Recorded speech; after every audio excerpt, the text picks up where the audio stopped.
Juan capítulo 21, versículos 18 y 19.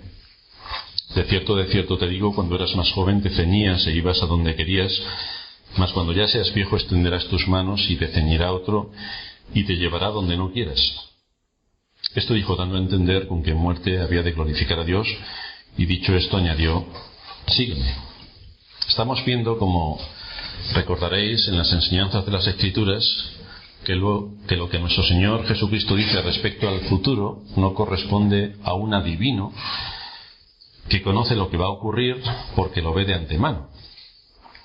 No es el genio de Aladino que tiene una visión de lo porvenir y es por esa causa que puede decirle a Pedro lo que va a ocurrir al final de su vida, sino que el Dios soberano que gobierna sobre toda la creación decreta, como rey que es, todo aquello que está bajo su dominio. Y el dominio de Dios es el universo. Son los seres visibles e invisibles, es decir, toda la creación que nos rodea, aún hasta donde nosotros no podemos ni imaginar, ocupa el gobierno y el propósito de Dios. Hemos estado analizando lo que correspondía al oficio de Cristo como profeta. Un profeta de Dios, decíamos, es un hombre que ha sido llamado para dar a conocer la voluntad de Dios con las mismas palabras de Dios, es decir, sin añadirle y sin quitarle. Simplemente es la boca de Dios que transmite un mensaje. Cumple la función, por tanto, explícita de boca de Dios. Y es por ese medio por el que Dios transmitía a los hombres su voluntad. Dios había hablado muchas veces y de muchas maneras en otros tiempos a los padres por los profetas. Empezando desde Moisés, Dios envió a muchos profetas para comunicar a Israel todo aquello que como nación y como pueblo suyo debían conocer.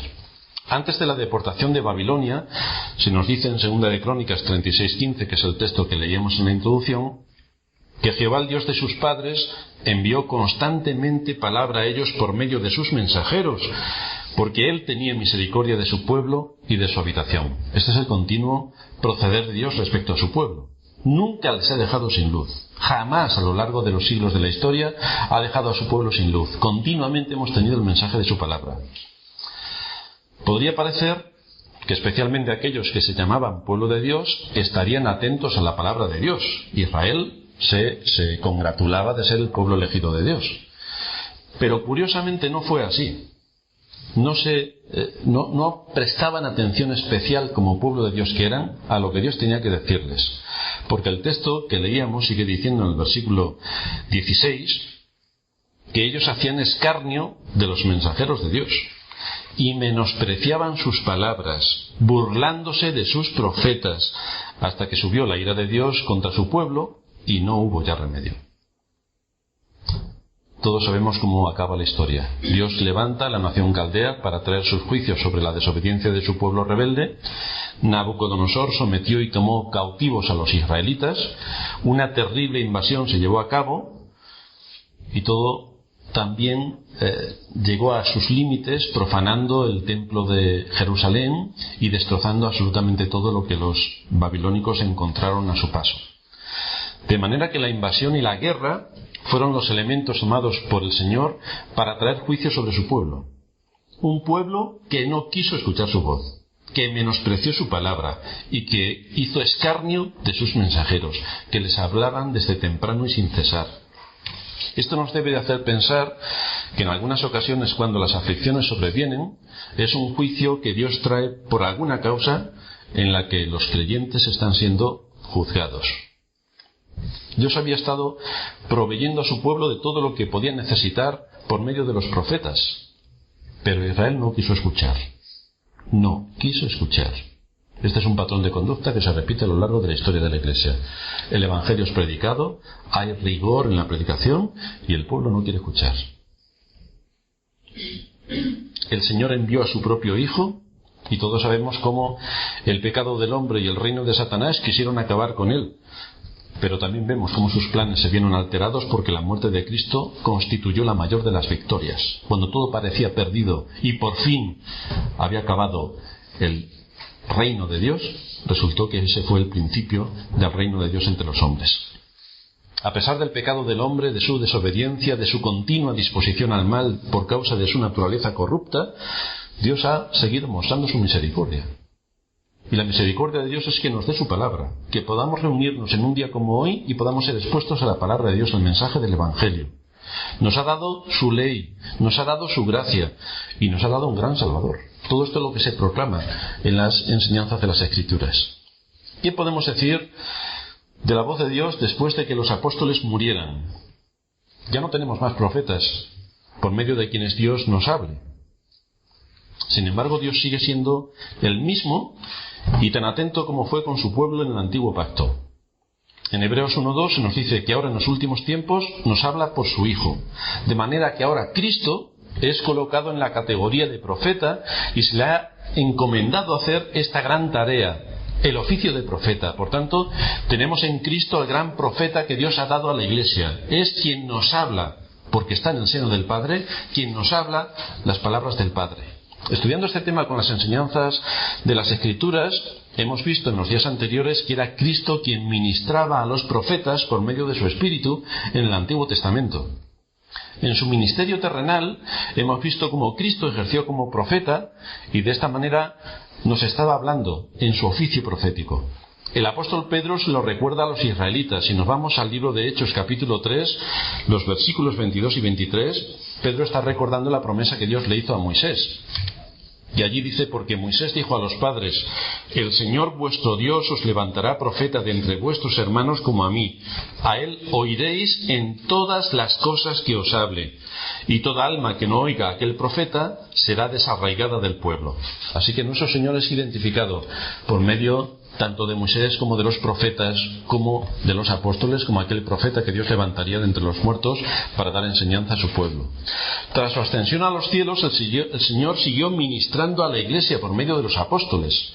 Ellos tienen la autorización de Dios para enseñar a la Iglesia. Son quienes tienen la autoridad de transmitirnos el mensaje del Evangelio. Y por esa razón tenemos sus escritos en lo que llamamos Nuevo Testamento. Pero aún después de que ellos murieran, Cristo sigue ministrando por medio de las Escrituras, y es Él quien llama a sus pastores para que enseñen con fidelidad la palabra de Dios a la Iglesia.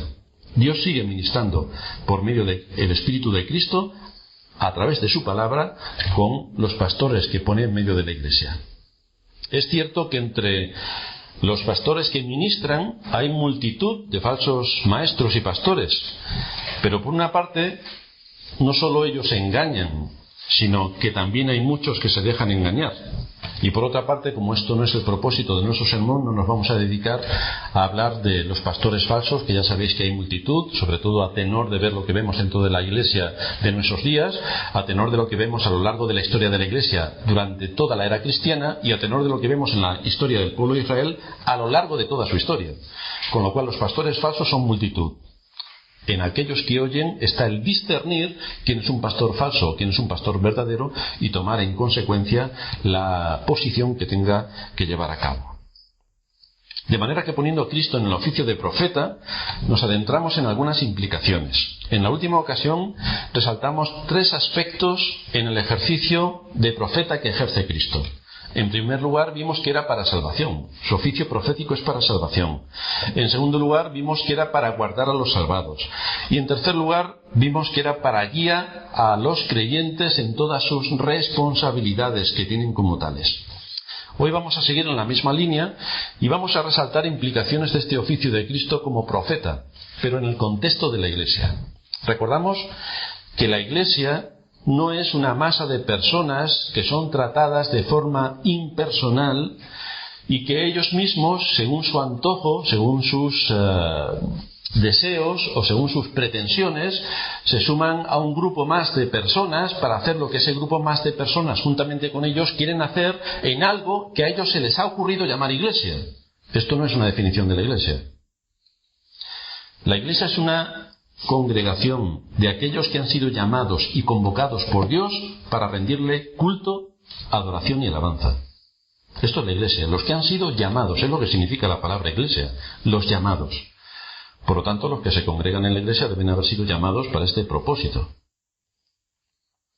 ¿Qué tiene que ver Cristo como profeta con todas estas personas que han sido llamadas para formar lo que la Escritura denomina casa de Dios? Tenemos necesidad de Cristo como sacerdote.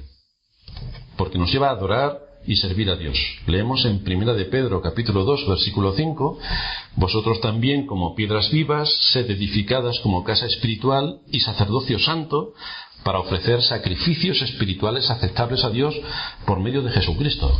Necesitamos el oficio sacerdotal de Cristo. Este texto, por ejemplo, nos enseña que en nuestra adoración los sacrificios que debemos ofrecer a Dios serán aceptables solo por medio de Jesucristo. Y esto es así por distintos asuntos. Lo primero es que nuestras oraciones, nuestras alabanzas, el oído con el que oímos la predicación, todo lo que está involucrado en la adoración, contiene imperfecciones. ¿O vosotros no os habéis dado cuenta que estamos cantando un himno? Terminamos de cantar el himno y no nos acordamos, ni hemos puesto el corazón, ni hemos prestado atención absolutamente a nada de lo que hemos cantado. ¿Y esto no es una profanación del nombre de Dios? Que estemos cantando un himno de alabanza a su nombre y simplemente ahora hemos hecho de papagayos, es decir, hemos movido los labios, pero la adoración de nuestro corazón no ha salido. ¿Qué ocurre con nuestras oraciones? Escuchamos al que eleva la oración congregacional delante de Dios y nosotros estamos pensando en lo que vamos a hacer la semana que viene, en lo que hicimos la semana pasada. Termina la oración con el amén y no hemos prestado atención a lo que se estaba orando, a pesar de que nosotros digamos amén en la oración. O qué decir cuando estamos escuchando la palabra de Dios, que vienen a nuestra mente todos los avatares de la semana. Satanás se ocupa especialmente de ello y nosotros tenemos un corazón dispuesto para escucharle. Es decir, en vez de estar aquí escuchando a Dios, estamos de cuerpo presente, pero de espíritu ausente, porque estamos recordando todos los avatares de nuestra semana, o estamos recordando dónde nos vamos a ir de vacaciones, o estamos haciendo memoria de las grandes proezas que ha hecho no sé quién famoso con sus asuntos. El tema es que no hemos prestado atención. Todos estos elementos hacen que nuestra adoración sea indigna delante de Dios. Nuestra inconstancia o nuestra dejadez para no estar atentos, decir una cosa con los labios sin que el corazón esté involucrado, estar pensando en otra cosa cuando estamos escuchando la palabra de Dios. Todo esto nos lleva a que la adoración no sea aceptable delante de Dios. Por eso necesitamos un sumo sacerdote. Por eso. Aunque tengamos muy buenas intenciones, esas buenas intenciones no garantizan que nuestros sacrificios, si los traemos, que no siempre ocurre tampoco, sean aceptables delante de Dios. Porque estamos llenos de imperfecciones. Lo que los hace aceptables es la mediación de Cristo como sacerdote, que por su sacrificio perfecto también hace nuestros sacrificios delante de Dios aceptos. Pero ocurre por medio de la mediación de Cristo como sumo sacerdote. Y de la misma manera que necesitamos a Cristo como sacerdote para que como iglesia podamos agradar a Dios y servir a Dios en nuestra adoración, también necesitamos a Cristo como profeta para las necesidades y debilidades que como iglesia tenemos, que también son muchas. ¿Quién es el que instruye a la iglesia en todo lo que necesita? ¿Quién nos da el alimento? ¿Quién nos guía? ¿Quién es el que enseña a la Iglesia y a cada uno de los que la componemos en las cosas en las que como cuerpo de Cristo debemos crecer y en lo que debemos hacer? ¿A quién debe la Iglesia someterse en cuestiones de fe, en cuanto a las doctrinas que debemos creer, y en cuestiones de práctica, en cuanto a cómo esas doctrinas se aplican a la vida y nos deben llevar a actuar en todos los ámbitos de la vida donde nos movemos? Familiar, laboral, social. El Señor le dijo a Pedro: sobre esta roca edificaré mi iglesia. Pero la roca principal es Cristo. Cristo es el fundamento, es la principal piedra del ángulo sobre la que descansa todo el edificio de la iglesia. Y es Él quien se encarga de edificarla. Y lo hace ejerciendo su oficio de profeta, tal y como se nos dice en Hebreos 12:25. Nos está amonestando desde los cielos. Es decir, nos habla por medio de su palabra a través de aquellos que nos predican con fidelidad su palabra. Así Dios, por medio de Cristo, nos habla desde los cielos. Cristo es, por tanto, la única autoridad sobre la Iglesia. Y esta autoridad es ejercida desde su posición como profeta. Profeta hablando a la iglesia desde los cielos para que la iglesia sepa lo que tiene que creer y lo que tiene que hacer.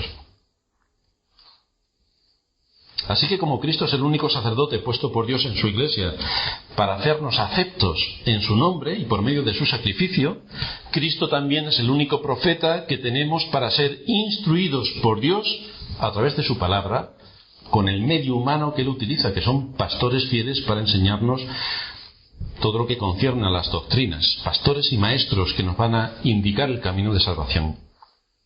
Y esto es lo que podemos ver también en los capítulos 2 y 3 de Apocalipsis, donde Cristo es el que conoce, el que reprende, quien alienta, quien consuela y quien juzga a la iglesia. Es Cristo quien ejerce todos estos propósitos. Cristo es la suprema autoridad y como profeta trata a la iglesia por medio de las verdades que nosotros como iglesia debemos de saber. Y por lo tanto esto nos debe llevar a qué es lo que tenemos que hacer como iglesia. Y qué es lo que cada uno de nosotros tiene que hacer en el entorno donde Dios le ha puesto. Así que vamos a ver algunas de las formas concretas con las que Cristo va a ejercer como profeta en su iglesia. Hoy vamos a ver la primera, y es cómo Cristo ejerce como profeta para erradicar la ignorancia y cómo esto lo hace por medio de su palabra. La ignorancia en las verdades y doctrinas bíblicas es una de las causas de más terrible daño a la iglesia, la ignorancia.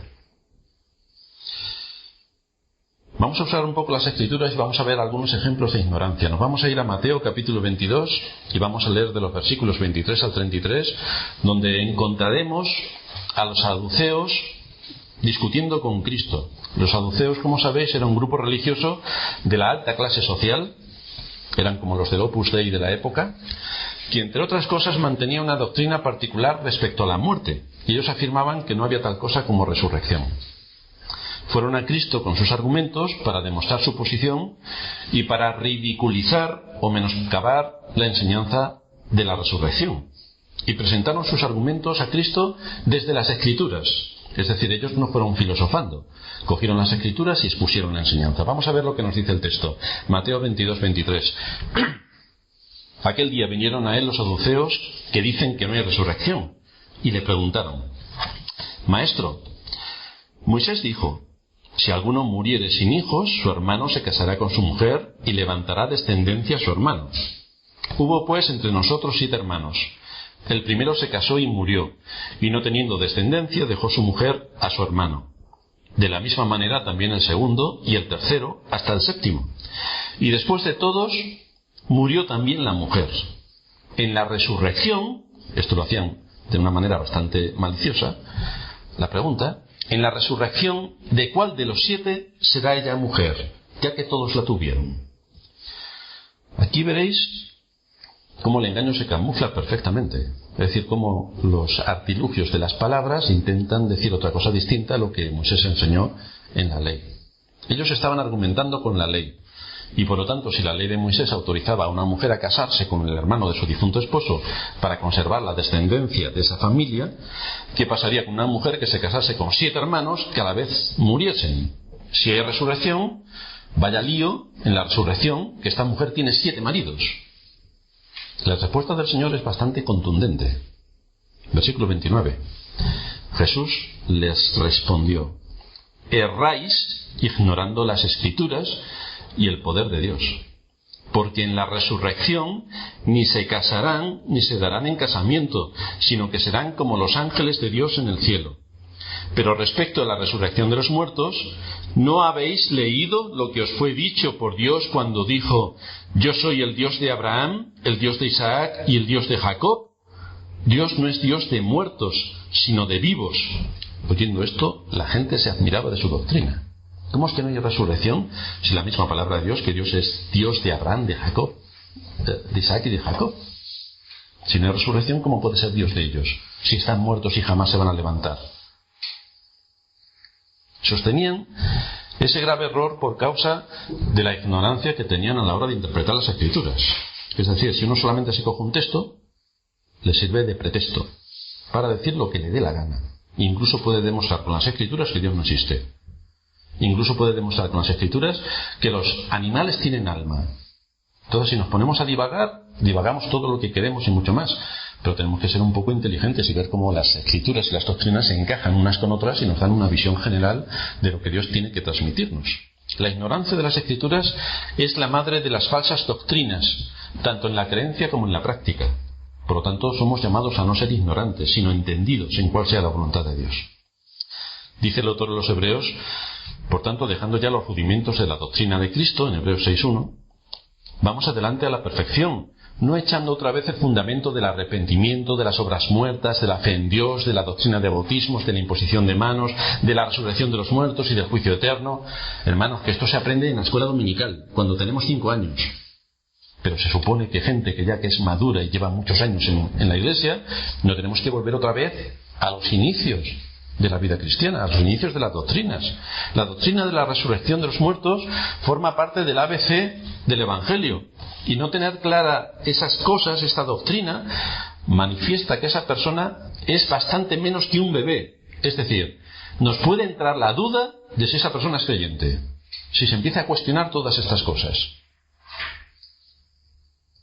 Aquí tenemos al profeta de Dios para la Iglesia declarando el daño terrible que trae la ignorancia de las Escrituras para el pueblo de Dios. Porque si quitamos la doctrina de la resurrección, ya podemos irnos a hacer otras cosas distintas a las que estamos haciendo hoy. Vámonos a Mateo capítulo 19, a partir del versículo 3. Y aquí vemos un caso parecido esta vez con los fariseos. Sabéis que los saduceos y los fariseos estaban luchando por ver quién tenía más cuotas de poder y quién tenía más influencias en el contexto social donde vivían. Y aquí los fariseos van a hablar sobre el tema del divorcio. Aquí el Señor no trata con gente ignorante respecto a las Escrituras, los fariseos. Los fariseos eran unos entendidos de las Escrituras. Ahora bien, ¿cuál era la interpretación que le daban a las Escrituras? Porque tan instruidos como estaban, es increíble que puedan torcer el sentido de las Escrituras para hacer lo que a ellos les parecía oportuno. Mateo 19.3, entonces vinieron a él los fariseos, tentándole, ese era siempre el propósito de los saduceos, los fariseos, tentándole, es decir, ¿cómo vamos a encontrar a Jesús en algún asunto turbio para poder ponerle en un aprieto y dejar en evidencia su doctrina? Pues vinieron con la intención de tentarle y le dijeron, ¿es lícito al hombre repudiar a su mujer por cualquier causa? Y el Señor les dijo, ¿no habéis leído? Es decir, estáis todo el día con las Escrituras y me hacéis esta pregunta. ¿No habéis leído que el que los hizo al principio, varón y hembra los hizo, y dijo, por esto el hombre dejará padre y madre y se unirá a su mujer, y los dos serán una sola carne? Así que no son ya más dos, sino una sola carne. Por tanto, lo que Dios juntó, no lo separe el hombre. Le dijeron entonces los fariseos, ¿por qué mandó Moisés dar carta de divorcio y repudiarla? Y el Señor les dijo, fue por la dureza de vuestro corazón. Moisés os permitió repudiar a vuestras mujeres, mas al principio no fue así. Y yo os digo que cualquiera que repudia a su mujer, salvo por causa de fornicación, y se casa con otra, adultera. Y el que se casa con la repudiada, adultera. Por lo tanto, aquí el Señor está estableciendo una doctrina bastante contundente respecto a qué es lo que pasa con las segundas nupcias. Es decir, una persona se separa, pues que no tenga ninguna duda que si se casa con otra, están los dos adulterando. Esto es lo que establece Dios en su palabra, dando expresión a lo que los fariseos estaban diciendo respecto a la carta de divorcio que dio Moisés. Evidentemente, si tenemos una nación como la israelita, que tendría 3, 4, 5 millones de personas, uno tiene que legislar no solamente porque todos son creyentes, sino porque hay muchos incrédulos. Y entonces, para que el gobierno civil de la nación no se desboque y aquello sea un desastre, tienes que legislar como si fuera para inconversos. Y evidentemente Moisés tuvo que aceptar las cartas de divorcio. Pero esto no es el propósito de Dios. Y esto no debe de darse en el pueblo de Dios. Ahora, si nosotros somos gobernantes y tenemos que dirigir un pueblo que en su mayoría es incrédulo, no podemos legislar igual que si fuese un pueblo creyente. Tenemos que tener algunas otras cuestiones en cuenta porque tenemos que hacer que prospere la sociedad civil. No tenemos que imponer una determinada convicción cristiana sobre gente que no son cristianas. Entonces esto es lo que aquí hizo Moisés a la hora de dar cartas de divorcio. Tenemos un pueblo que la mayoría no es creyente. Pues hay que legislar. Y hay que legislar para que todo esté en orden. Y para cada hijo sepa de quién es su madre y quién es su padre. Y tengamos todo de una manera oficial, centrada en los asuntos que tienen que ver con el gobierno civil del país. Pero aquí vemos como el reproche del Señor es importante hacia los fariseos cuando les dice: ¿no habéis leído? Es decir, ¿por qué me hacéis esa pregunta? Vosotros que sois los fariseos, los entendidos de la ley, los intérpretes y maestros de la ley, ¿no habéis leído? El Señor no quiere decir que ellos habían descuidado la lectura de las Escrituras. El problema es que no habían aceptado el significado ni la enseñanza que la Escritura contenía. Por lo tanto, querían torcer las Escrituras para salir con su propósito. Es decir, yo me quiero divorciar. Como no soy Enrique VIII y no le puedo cortar el cuello a mi mujer, pues tengo que buscar todas las vericuetas posibles para obtener el divorcio. Y esto es lo que hicieron los israelitas. En Primera de Tesalonicenses, vámonos allí también, en el capítulo 4, versículos 13 y 14, encontramos a una iglesia que ignoraba ciertas enseñanzas respecto a lo que Dios había preparado para los que mueren en Cristo. Y allí se nos dice en Primera de Tesalonicenses 4:13: tampoco queremos, hermanos, que ignoréis acerca de los que duermen, para que no os entristezcáis como los otros que no tienen esperanza. Hermanos, no queremos que ignoréis lo que tiene que ver con después de la resurrección, porque lo estaban ignorando. ¿Qué provocaba esa ignorancia? ¿A dónde llevaba esa ignorancia doctrinal a la iglesia? Pues la llevaba a una situación de tristeza y abatimiento, a que tomasen la misma actitud que los que no tenían a Cristo. Porque nosotros que tenemos a Cristo sabemos que hay una esperanza gloriosa que Dios nos ha dado por medio de Cristo para todos aquellos que mueren en Él. Pero si nosotros no tenemos esa esperanza, ¿no tendremos un espíritu de abatimiento, de zozobra, de sufrimiento por nuestros seres queridos que parten? Dice el versículo 14: porque si creemos que Jesús murió y resucitó, así también traerá Dios con Jesús a los que durmieron en Él. Por lo tanto, ¿por qué estáis abatidos? ¿Por qué estáis cabizbajos? Si tenemos una promesa grandísima que nos habla acerca de cómo Dios le dará a Cristo a todos los que durmieron en Él y serán resucitados también. Cristo les habla y enseña por medio de sus apóstoles, por los escritos que ellos dejaron, para que la Iglesia pueda erradicar esa ignorancia respecto a lo que Dios ha preparado con aquellos que mueren en Cristo. Y esto es lo que aquí está exponiendo el apóstol Pablo. Se nos muestran doctrinas vitales que conforman la estructura de lo que debe de creer la Iglesia. Es el cuerpo doctrinal de la Iglesia, que es para nuestro aliento, para nuestro consuelo, para nuestra esperanza. Cristo sigue apareciendo como el gran profeta de Dios, enseñando a su Iglesia por medio de sus apóstoles.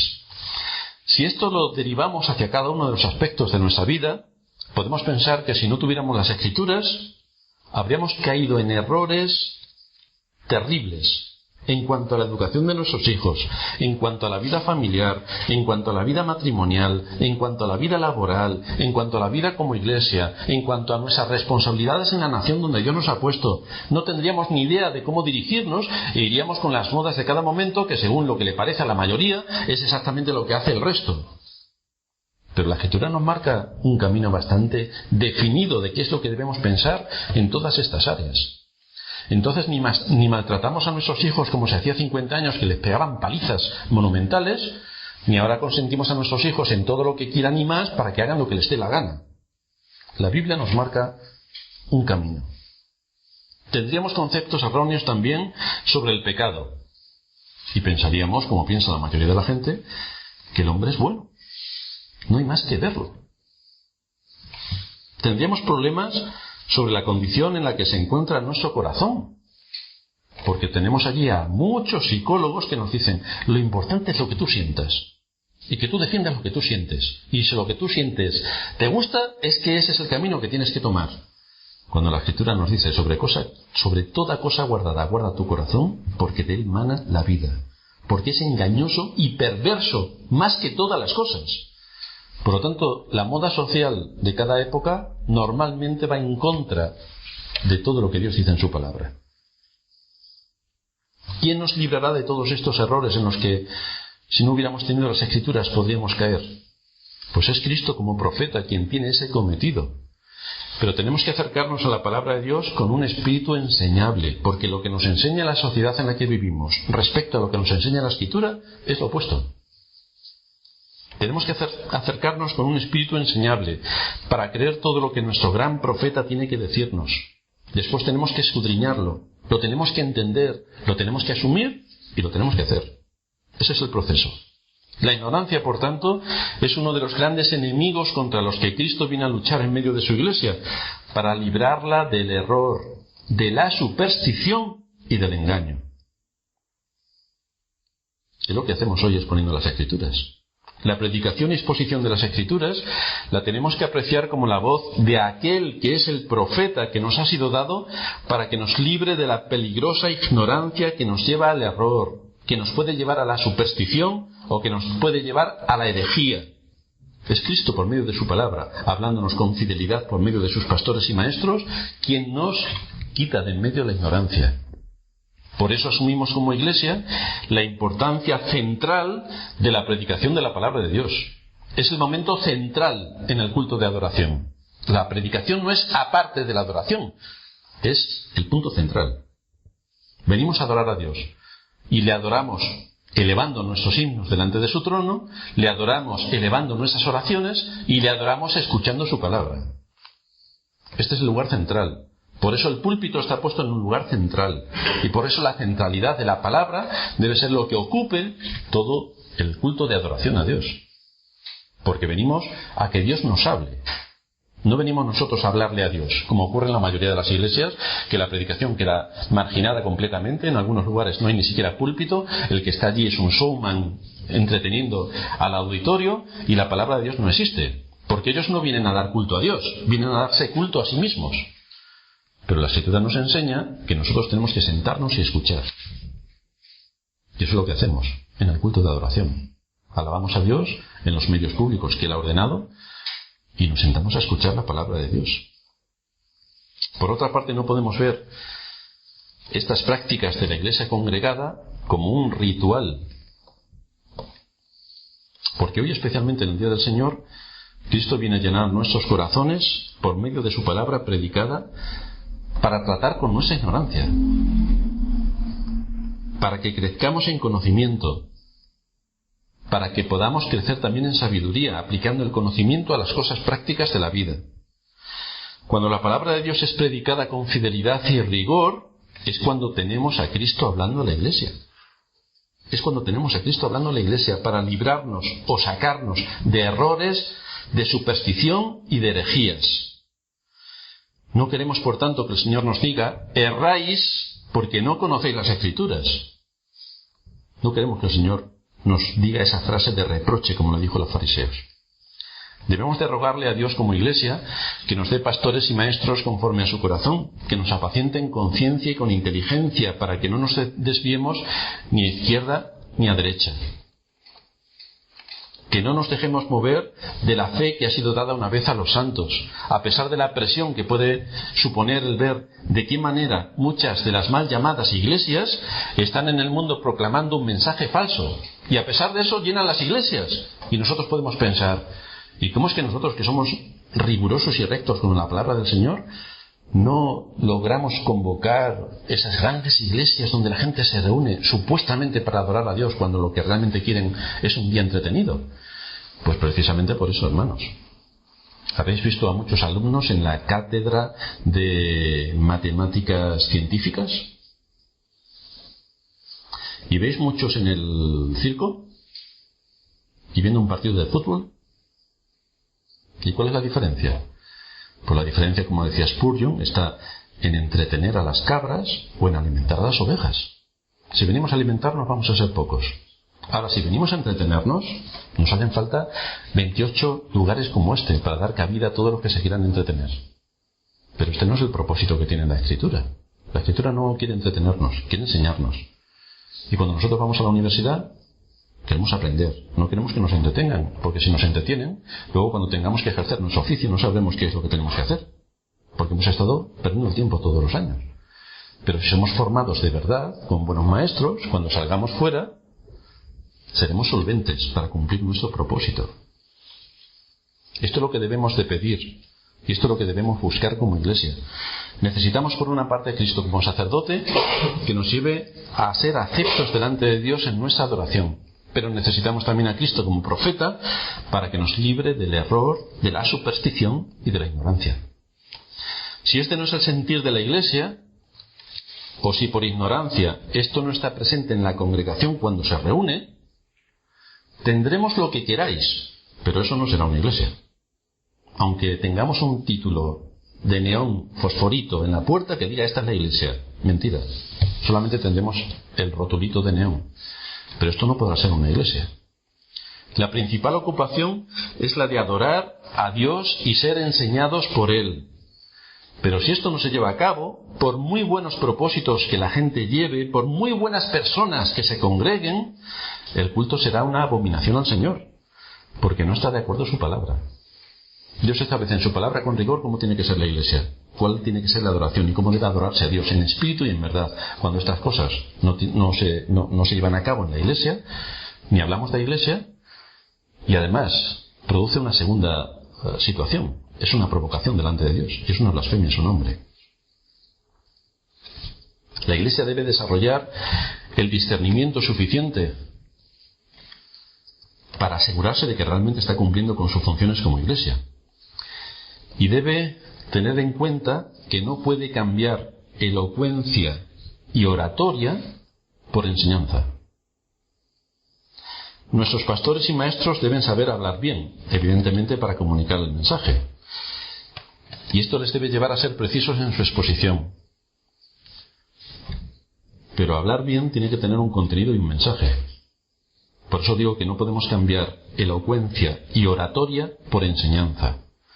Podemos ver como muchas personas que se dedican al espectáculo religioso tienen una gran oratoria.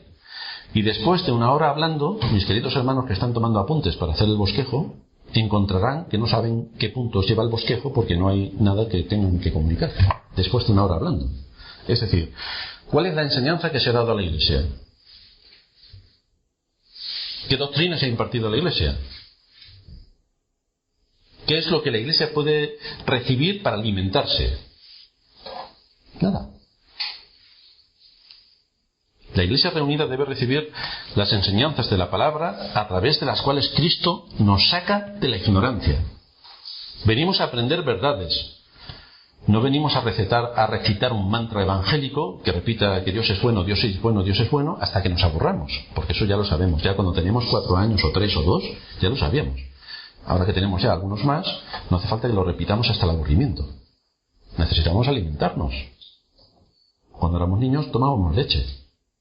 Pero claro, si ahora nos dan leche todos los días, ahora necesitamos buenos filetes, con patatas, con buenas salsas, carne de distintos tipos. Necesitamos nutrirnos con toda la variedad de nutrientes para que podamos dar de sí en todas nuestras capacidades y ejercer como lo que tenemos que ejercer en este mundo. Dice Spurgeon en su libro sobre discursos a mis estudiantes: creo que se dice con mucha razón que si escucháis a un profesor de astronomía o geología, aunque sea por poco tiempo, obtendréis una idea medianamente clara de su sistema.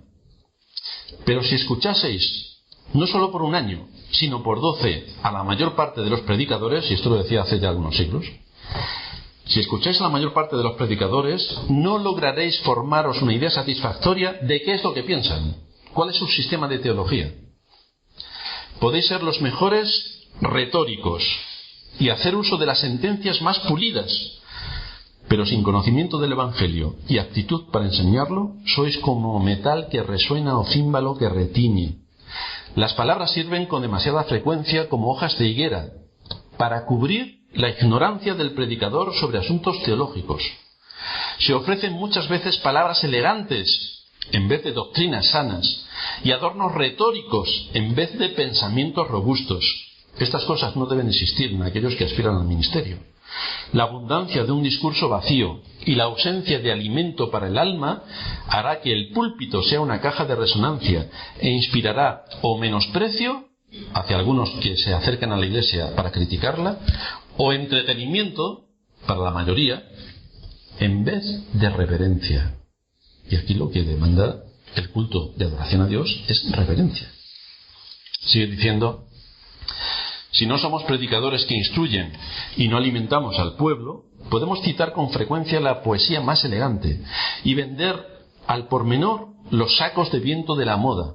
Pero estaremos como Nerón, que tocaba la lira mientras que Roma estaba quemándose y mandaba buques a Alejandría para traer arena con que cubrir el suelo del circo, mientras que la gente estaba pereciendo de hambre. ¿Cuál es el propósito del predicador?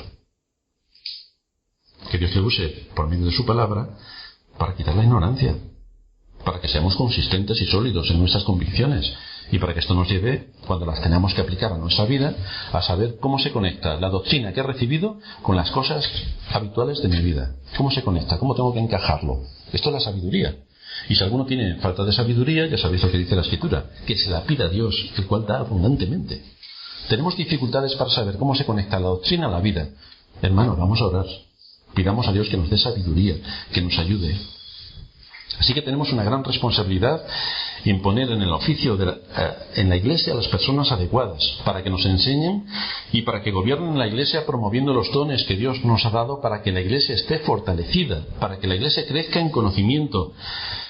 Pero también tenemos una gran responsabilidad en lo que oímos. Estamos en una Iglesia que nos cuentan aventuras y desventuras. Tenemos que cuestionarnos si esa es la Iglesia. Y a lo mejor tenemos que buscarnos otra. Estamos en una iglesia donde con rigor se predica la palabra de Dios, pues tenemos que ser responsables delante de Dios con lo que estamos escuchando y actuar en consecuencia. Esta es la responsabilidad del que oye. El que predica tiene mucha culpa, el que oye tiene la misma. Tenemos que asegurarnos, tanto los que predicamos como los que nos sentamos a escuchar, que la palabra de Dios sea predicada con rigor, y entonces podremos ser una iglesia tal y como Dios nos está demandando, cuando no solamente oigamos, sino que también actuemos en consecuencia con lo que Dios dice en su palabra. Vamos a terminar en oración.